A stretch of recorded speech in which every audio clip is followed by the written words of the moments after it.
សួរបងប្អូនបាទមកមួយទាំងអស់គ្នាបាទថ្ងៃនេះផងដែរបាទកំពុងតែនិយាយពីរឿងតម្លៃនិយាយពីរឿងរបស់ស្អាតមួយបាទមានខ្ទិញមកគូនេះបងប្អូនណាណៃខ្ទិញមកគូហ្មងលើកនេះយើងធ្វើប្លែកណាមានកញ្ចុំពោកកញ្ចុំអីនេះតសៃតសងបងប្អូនណាស្អាតណាស់ក្រាស់ហើយខាងលើនេះខ្ញុំដាក់សក់ថែមទៀតនេះណាបងប្អូនបាទស្អាតមែនតើមានបួរមានអីបាទមើលបាទ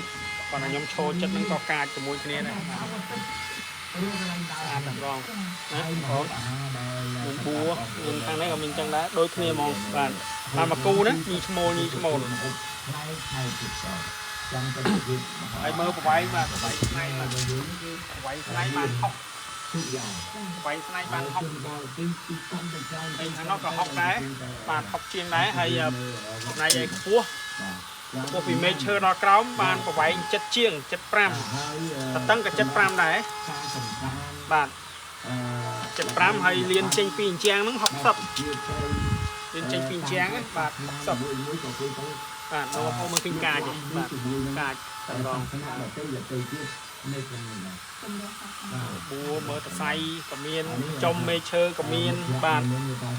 រុះអីអស់ហើយបាទស្អាតប្លែកមែនតើបាទឥឡូវមិនបាច់ចាំយើងទូតែម្ដងបាទតម្លៃពិសេសចូលក្នុងឆាតបងប្អូនជូនតម្លៃពិសេសជូនបាទសម្រាប់ដើមខែមួយនេះតែម្ដងចូលឆ្នាំចិនហើយអញ្ចឹងសម្រាប់គេហៅថាស្អាតអរគុណច្រើន